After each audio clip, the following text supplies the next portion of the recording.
আসসালামু আলাইকুম রহমতুল্লাহ। বর্তমান সময়ে ফজু পাগলা খুব মুক্তিযোদ্ধা নিয়ে খুব লাফালাফি বক্তব্য দিচ্ছে, আর জমাতকে নিয়ে কটূক্তি করে বক্তব্য দিচ্ছে যে প্রেসিডেন্ট জিয়ারে ওই সময় জমাতের লোকজন পাইলে ওই সময় হত্যা করত।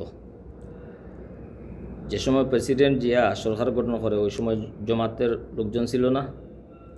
বেগম খালেদা জিয়া যে সময় ক্ষমতায় ছিলেন ওই সময় জমাতের লোকজন ছিল না। না জমাতের লোকজনদের সাথে রাজনীতি করেন নাই? মানে এগুলা জাতি জানে না জমাত হয়েছিল আর জমাত কি করছে এটা জাতি জানে নাই। তুমি বলবা আর জাতি বুঝবো। মানুষ ভাত খায় না, তোমার মতো সব বেকুফ। তুমি যেটা হইবা ওটা মানুষে বুঝবো। আর তুমি এত মুক্তিযোদ্ধা নিয়ে লাফালাফি করায়, শেখ মুজিব যে সময় হত্যা করা হয় তার বিরুদ্ধে তোমার অবস্থান কী ছিল? মুক্তিযোদ্ধার নিয়ে খুব বেশি লাফালাফি বাড়াবাড়ি করায়। শেখ মুজিব লাগি হত্যার পর হত্যা যারা করছে তার বিরুদ্ধে তোমার অবস্থান হয়েছিল, কী করছিল শেখ মুজিবুর পক্ষে? প্রেসিডেন্ট জিয়ার যে সময় হত্যা করা হয়েছে এই হত্যাকারীর বিরুদ্ধে তোমার অবস্থান কী ছিল?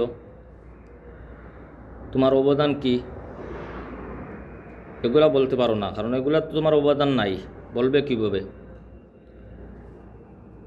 সাবেক প্রধানমন্ত্রীর জেলও ঢুকানো হয়েছে, বাসা থেকে বাইর করা দেওয়া হয়েছে, রাজনীতি করতে দেওয়া হয় নাই। তোমার কী অবদান ছিল? কী করছিলে ওই সময়? বসে বসে আঙ্গুল চুষছ আর এখন লম্বা লম্বা হেডাম দেখিয়া বক্তব্য দেওয়া শিখছো না? পিলখানা হত্যা হইল, বাংলাদেশের সার্বভৌমত্বর উপরে আঘাত আসলো, তোমার অবদান কী ছিল? তার বিরুদ্ধে তোমার বক্তব্য হয়েছিল। ওই সময় চুপ হয়ে বসেছিলায়, কারণ ওই সময় বক্তব্য দিতে পারো নাই, ওই রকম লম্বা লম্বা লেকচার দিতে পারো নাই।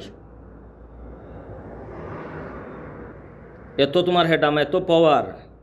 বেগম খালেদা জিয়ারে যে জেল বন্দি করে রাখা হইল, বাড়ি থেকে বাইর করা হইল, রাজনীতি থেকে বিরত রাখা হইল, তারেক জিয়া লাগে দেশ থেকে আউট করা হইল।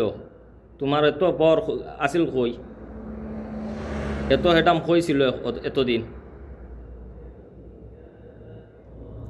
তো মানুষ জানে তুমি যে সাফাবাজ, এটা দেশের মানুষ জানে। তোমার মতো সাফাবাজ বহুত দেশে জন্মিছে।